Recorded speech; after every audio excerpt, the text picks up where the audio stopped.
The icy drizzle of a mid-November morning in Portland wasn't just cold.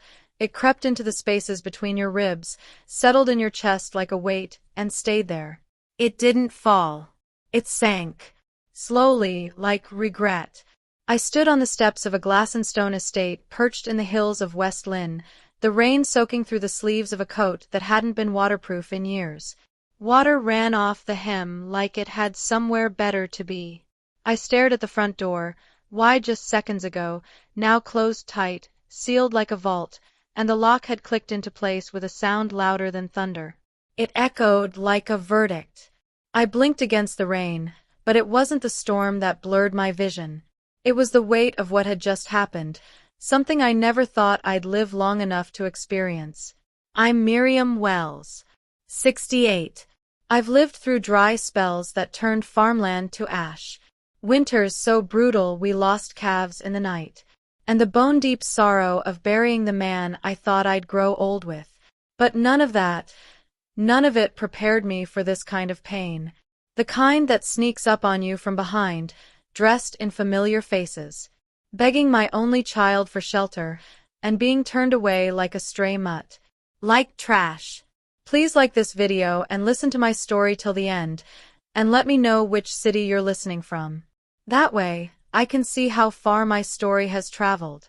I stayed there, staring at that door, at the smooth grain of the expensive wood. My breath came in short clouds. My fingers twitched. Not just from the cold, but from disbelief so staggering it made my knees weak. Inside that warm palace was Vivian. My daughter. My only child. The same girl I once held through a 104-degree fever, whispering lullabies until her skin cooled. The young woman whose student loans I cleared by selling my mother's wedding band. The woman who had just looked into my face, soaked, filthy, blackened by smoke, and didn't see her mother.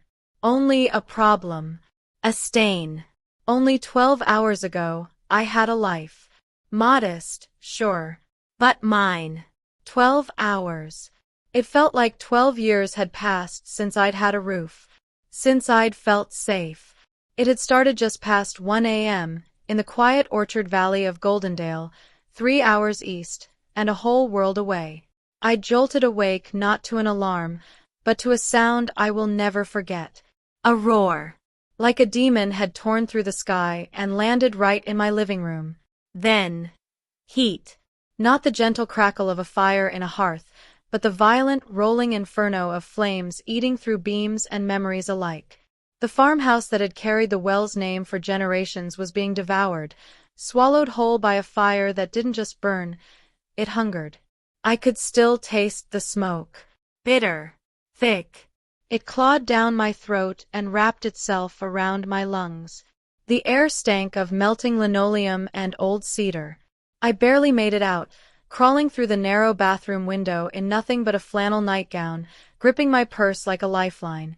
I stood on the back lawn, the grass slick from the earlier rain, screaming. Screaming for help I knew wasn't coming fast enough. The fire showed no mercy. Not for the hand-woven quilts. Not for the loom I used to weave them. Not for the photo albums or the cedar chest or the old Bible with my husband's handwriting in the margins. By the time the volunteer fire crew arrived, young men I'd once baked cookies for after high school games, it was over. The captain, Jeremy, couldn't even look me in the eye. Said it started in the wiring of the barn and spread fast. I nodded, numb. He didn't know, couldn't have known. I downgraded my insurance just last spring to afford the new arthritis meds. I stood there, blanketed in ash and grief, and knew it in my gut. I was ruined. I had $27 in my wallet. No charger for my flip phone. My nearest family lived 3 hours away, in a house so large it needed a map to find the bathrooms. I told myself, Vivian will help. She's my daughter. She lives with Dorian now. Her tech investor husband, all cufflinks and condescension. They've got heated floors and chandeliers bigger than my kitchen ever was. Surely in the face of disaster, she'd open her arms. I was wrong. The bus ride was a blur, rain streaking the windows, my knees aching, stomach hollow. I smelled like fire and heartbreak. The final stretch, a walk from the bus stop up their steep, winding driveway, was 3 miles in a downpour. When I rang the doorbell, my fingers trembled. I imagined a reunion full of tears and hugs. Instead, the door opened on Dorian, holding a whiskey glass in one hand, wearing a sweater that probably cost more than my well pump. He didn't even step aside. Just stood there, looking at me like I'd tracked mud into a museum. I stammered, trying to explain. About the fire. About the farm. That I had nowhere else to go. My throat cracked with emotion. My words came out raw. He smirked. He laughed. Told me I was insane. That I looked like someone who'd wandered in from a bad dream. Then, she appeared. Vivian. My baby. Dressed like a magazine cover, her blonde hair smooth and her eyes icy. I reached out, hand shaking. I think I whispered, please. She didn't flinch, didn't hug me, didn't even invite me inside. She said, in that clipped casual way she gets when she's trying not to look involved, that they were hosting a fundraiser the next day. That there was no room. That people would talk. And then she said the words I'll never forget. You'd ruin the aesthetic, Mother. I felt something in me collapse. Then he added his part, like he couldn't help himself. There's a shelter downtown. You should try that. They help people like you. People like me. The mother who gave up her inheritance to fund her daughter's education. Who skipped her own dreams so hers could flourish. She didn't argue. Didn't stop him. She just closed the door. That's when I turned. Walked away from the house I once pictured my grandchildren growing up in. Down the path. Down the hill. And into a world I didn't know anymore. And that's not where it ends. That's where it starts. What came next is what changed everything. You don't want to miss part 2. I don't remember how far I walked. Only that my legs were numb before I even reached the edge of their neighborhood. The rain had turned to something colder, meaner, ice needles slicing through fabric, skin, thought. My hands were clenched in the pockets of that thin coat, not for warmth, but to stop them from trembling. With every step, I kept whispering, it'll be okay.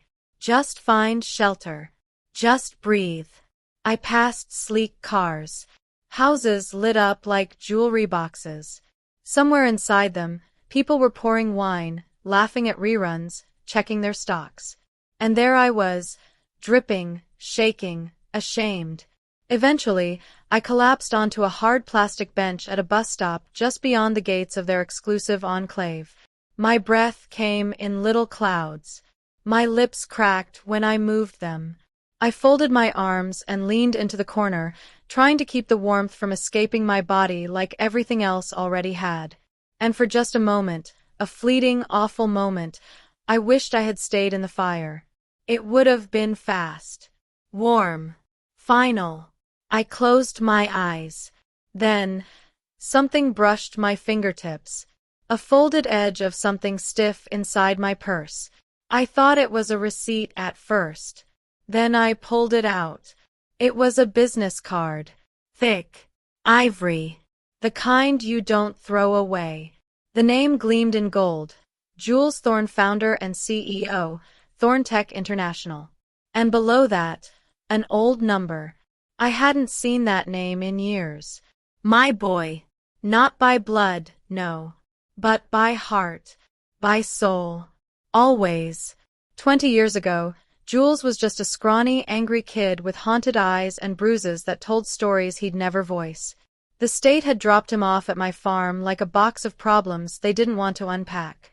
10 years old. Quiet. Watchful. They called him unlovable. They didn't know him. I did. He ran away his first night, tried to hike through the orchard with a pillowcase full of apples and a rusted flashlight. I didn't yell. I didn't drag him back. I just followed him, carrying a lantern and a warm coat. I found him sitting at the fence line, staring out into the blackness, clutching that pillowcase like a lifeline. "Where are you gonna go that's better than here?" I asked. He didn't answer, just started crying. That night, something clicked into place.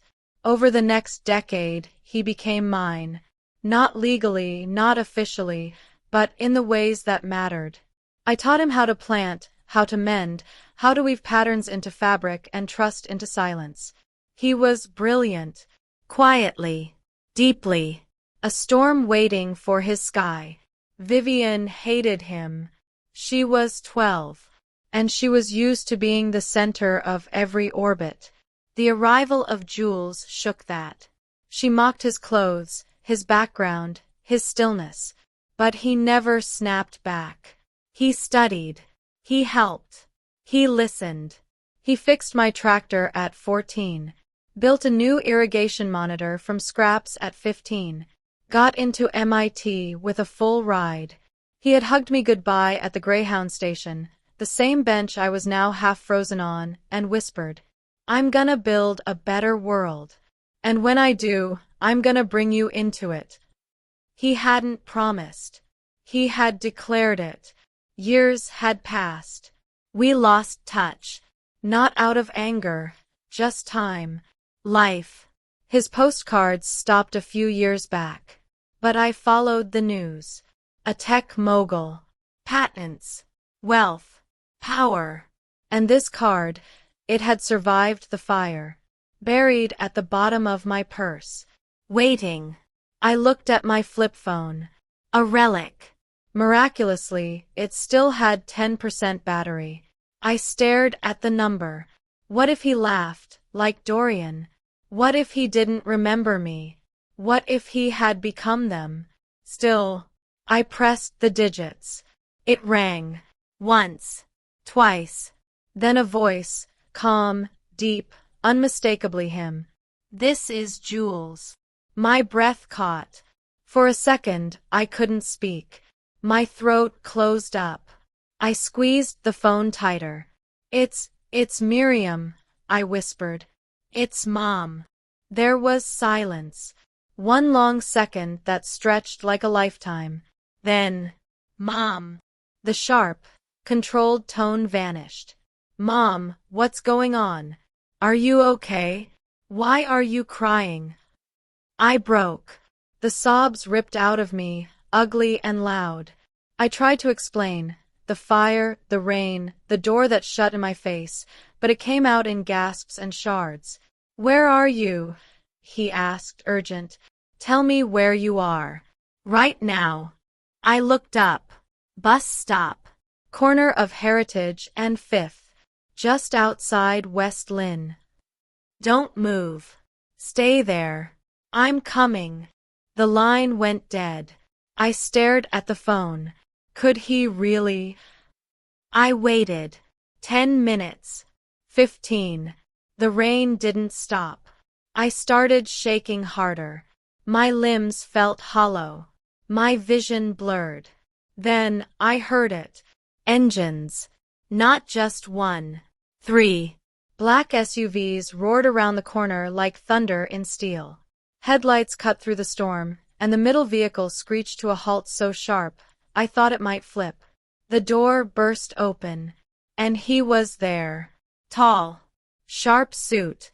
Hair slicked back. Older, stronger, with a presence that felt like stepping into a cathedral. He ran to me, through the mud, through the rain, and dropped to his knees in front of that filthy bench like I was royalty. "God," he breathed. "Mom, you're freezing." He peeled off his jacket and wrapped it around me like a shield. It smelled like cedar wood and power. "I've got you," he said. And he meant it. He helped me to my feet like I was made of glass. His team, huge men with earpieces, formed a wall of umbrellas over us as we walked to the SUV. He guided me into the warm leather seat, pulled a heavy wool blanket from a compartment, and tucked it around me. Then he leaned in. "I'm sorry," I whispered, voice cracking. "I didn't know where else to go." "You came exactly where you needed to," he said, his voice breaking.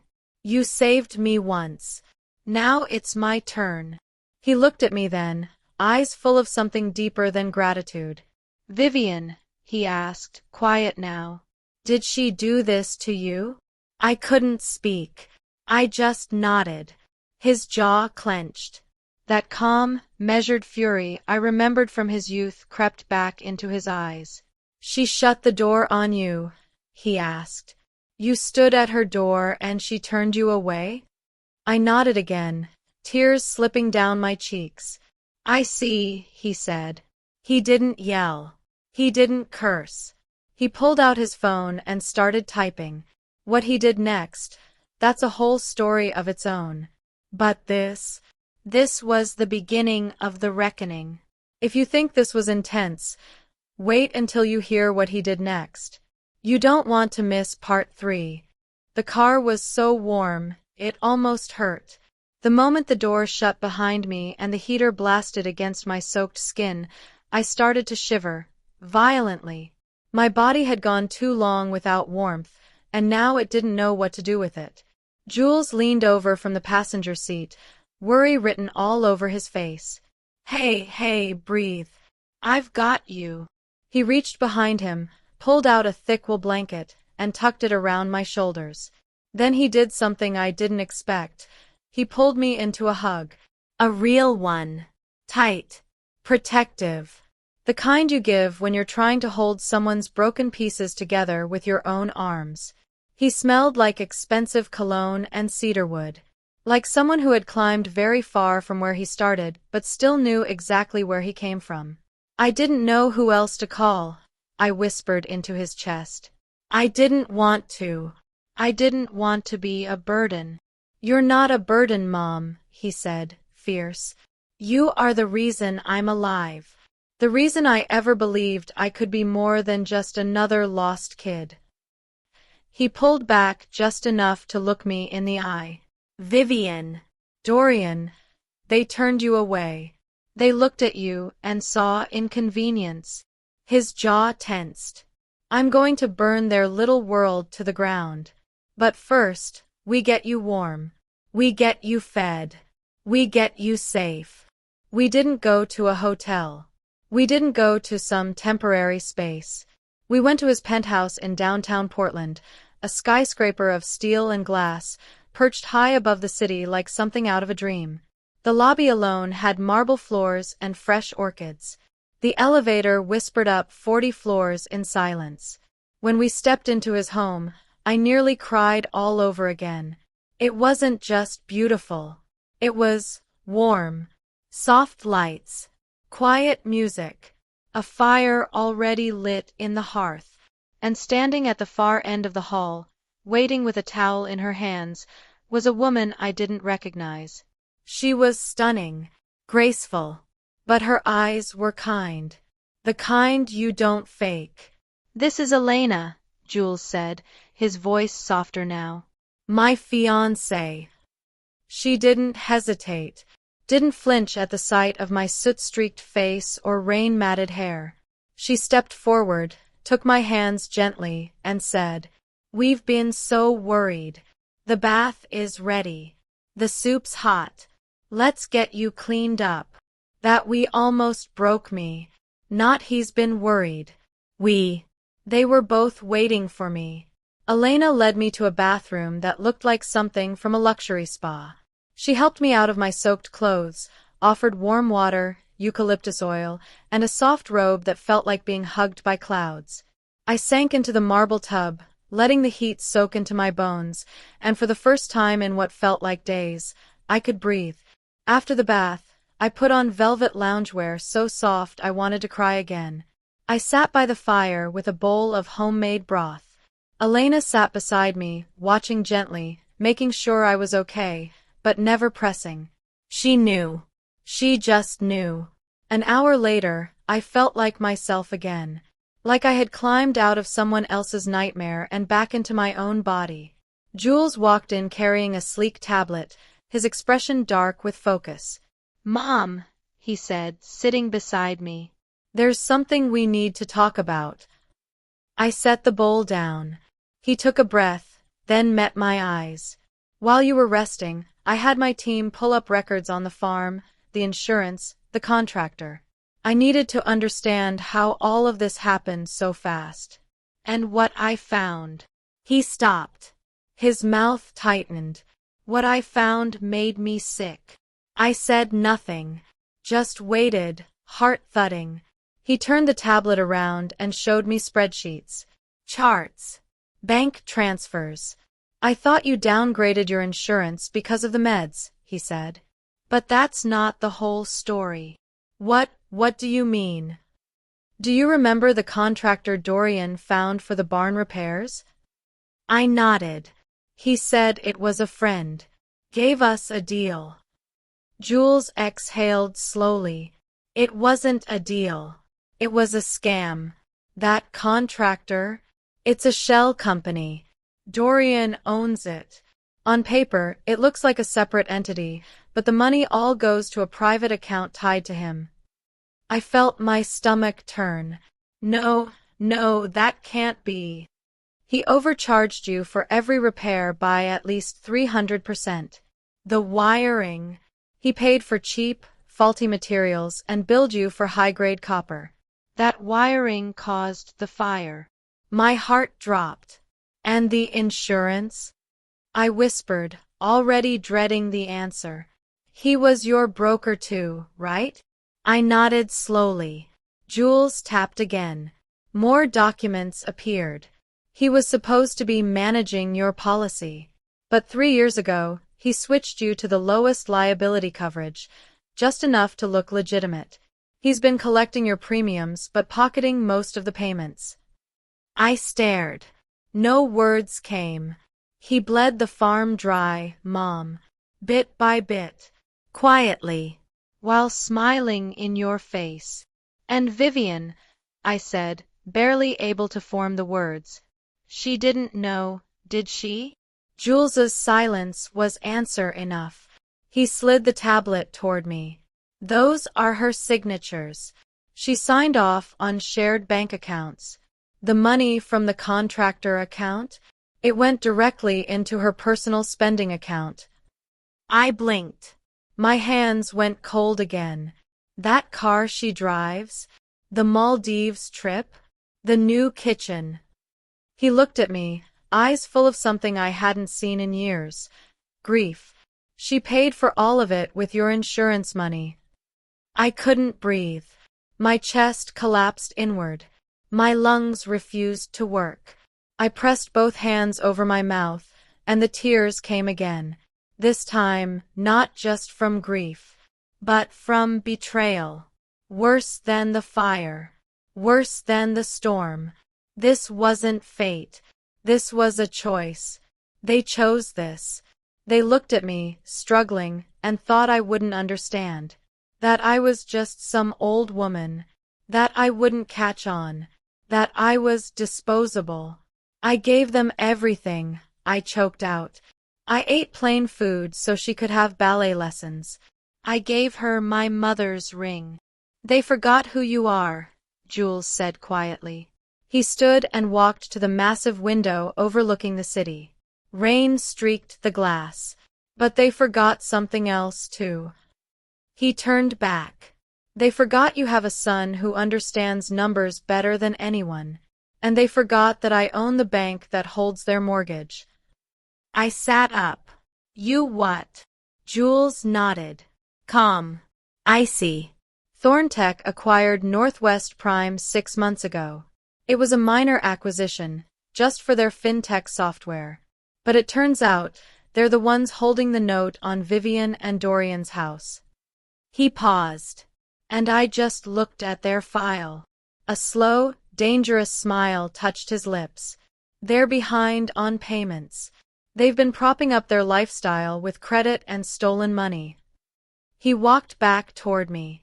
It's time they learn what it feels like to be left out in the rain. I stared at him. He wasn't the scared little boy with a pillowcase full of apples anymore. He was a force. A protector. And he was mine. Get some rest, he said, his voice softening. Tomorrow, we go back. And what happened when we did? You won't believe it. The storm wasn't over. It was just beginning. You don't want to miss part 4. The next afternoon, the rain finally stopped, leaving the sky the bruised purple of a healing wound. The world felt quieter, too quiet, like everything was holding its breath. Jules didn't take the SUVs this time. He took the helicopter. I watched from the back seat as the city shrank below us, a glittering patchwork of steel and water. The blades roared above, but inside the cabin, everything felt strangely calm. Wrapped in the tailored navy suit Elena had bought me, with my hair brushed, my face no longer streaked with ash, I felt almost whole. Elena squeezed my hand. "Whatever happens today," she said softly, "you're not facing it alone." My throat tightened. I managed a small smile. When we landed on the private helipad near Vivian's neighborhood, I felt a flutter in my chest. Not fear. Resolve. Something I hadn't felt in years. A limousine waited at the edge of the pad. Dark. Polished. Quiet power. Jules stepped out first and offered his arm. "Ready, Mom." I nodded. We drove the short distance to the house I had once imagined spending Christmases in with grandchildren who never came to be. But now, it wasn't a home. It was the scene of a betrayal. And today, the reckoning. When the limo pulled up, I saw the flurry of preparations, caterers rushing with trays, florists arranging giant bouquets, a statue being wheeled into place under Vivian's frantic supervision. Everything perfect. Everything curated. Everything fake. The moment she saw me step out, her face drained of color. Dorian stood beside her, mid-sentence, barking orders into his phone. When he spotted Jules, he froze. The phone slipped from his hand and clattered onto the marble floor. Vivian's eyes darted between me and the man beside me. Her voice came out thin and trembling. Mother? What are you doing here? And, is that? Hello, Vivian, Jules said smoothly, a polite smile that was somehow more frightening than a shout. You look radiant. New dress? I assume it was paid for with Mom's insurance funds. Vivian flinched like he'd slapped her. And for the first time in her life, she had nothing to say. Dorian found his voice first. Now hang on. You can't just barge in here like... Oh, but I can, Jules cut in, snapping his fingers sharply. One of his assistants stepped forward and handed Dorian a thick envelope. What's this? Dorian demanded, tearing it open with shaky fingers. As he scanned the first page, the blood drained from his face. That, Jules said, his tone almost gentle, is a notice of default and immediate acceleration of your mortgage. Dorian blinked. That has to be a mistake. I know the bank manager personally. Oh, I'm aware, Jules said. He was fired this morning. Vivian's breath hitched. I own the bank, Jules continued, his voice smooth as polished steel. You are leveraged beyond your means. And the disclosures you lied on? Fraud. Dorian's knees buckled. He grabbed the hallway table to stay upright. Vivian spun toward me, panic flooding her pale face. Mom, please, you have to stop him. He doesn't understand. He's going to destroy us. I looked at her. Really looked. At the daughter I had sacrificed for, raised, cherished. At the woman who closed the door in my face. Who used my money to buy her glittering life. Who stood warm and safe while I shivered alone in the rain. I felt nothing. No hatred. No love. Just the quiet acceptance of someone who has finally seen the truth without filters. You ruined yourselves, I said quietly. Not him. Not me. You. She reached for my hand desperately. I didn't mean it, Mother, please. I was stressed. I wasn't thinking clearly. You were thinking very clearly, I whispered.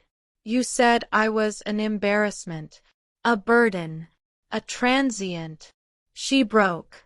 Tears streaked down her cheeks, not sorrow but fear. Jules stepped between us, a wall of protection I didn't know I would ever have again. 24 hours, he said coldly to Dorian, to vacate the premises. This house is now seized as partial repayment for the stolen funds. The rest, your lawyers can discuss with federal prosecutors. Dorian's voice cracked.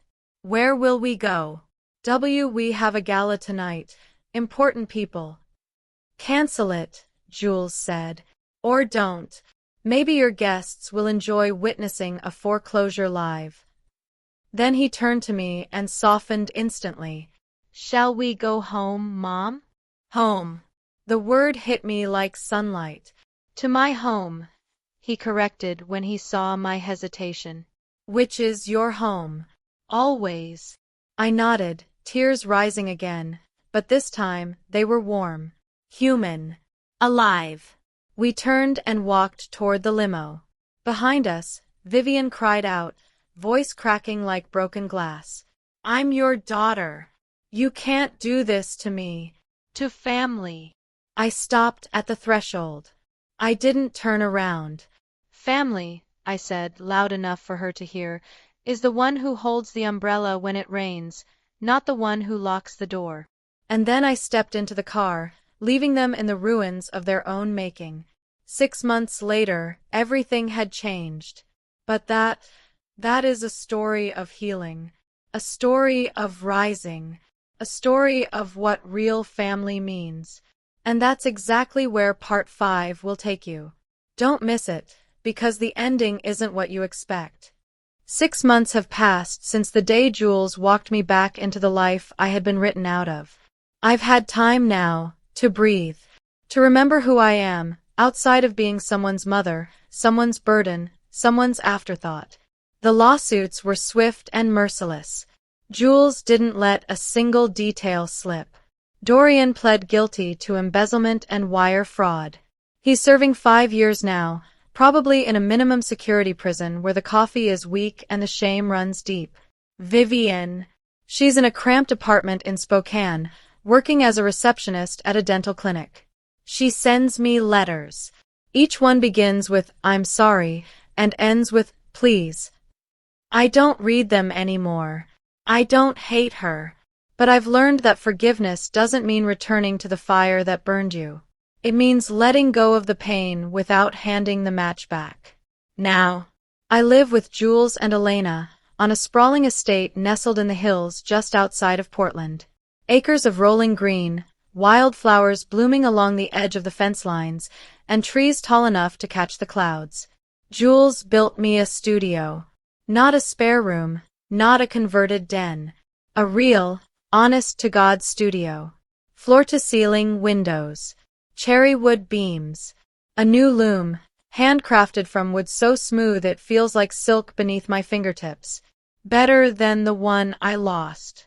Inside, there's quiet. A good kind of quiet. The kind that lets you feel again. Every morning, I wake up with purpose. I weave again, not just threads, but stories. Stories of fire and rain. Of loss. Of redemption. Of women who are told they've reached the end, but dare to begin again anyway. Sometimes I catch Jules standing in the doorway, watching me. The other day, he walked over while I worked the shuttle through the warp threads. The rhythm filled the room. Clack, thump, clack, thump. He leaned down, kissed the top of my head, and asked simply, Happy? I stopped. Looked at him. At the man who had once been a boy no one wanted, holding a pillowcase full of stolen apples. At the boy I chose. The one who chose me back. Yes, I said. My voice didn't tremble. I am. I don't have everything I used to. The house, the farm, the photos, all gone. But I have something I never thought I'd find again. Peace. And something even rarer. Dignity. I've realized something, in the ashes of my old life. Something no one tells you until you live it. Blood doesn't mean loyalty. Biology doesn't mean love. We're taught that family is destiny, that you owe everything to the people who share your DNA. But that's a lie we tell ourselves so we can sleep next to betrayal. Family is the one who shows up. It's the person who answers the phone when your world is on fire. It's the arms that wrap around you when you're soaked and humiliated and broken. It's the voice that says you are not alone. Family is the one who says, "You're home." Love isn't a birthright.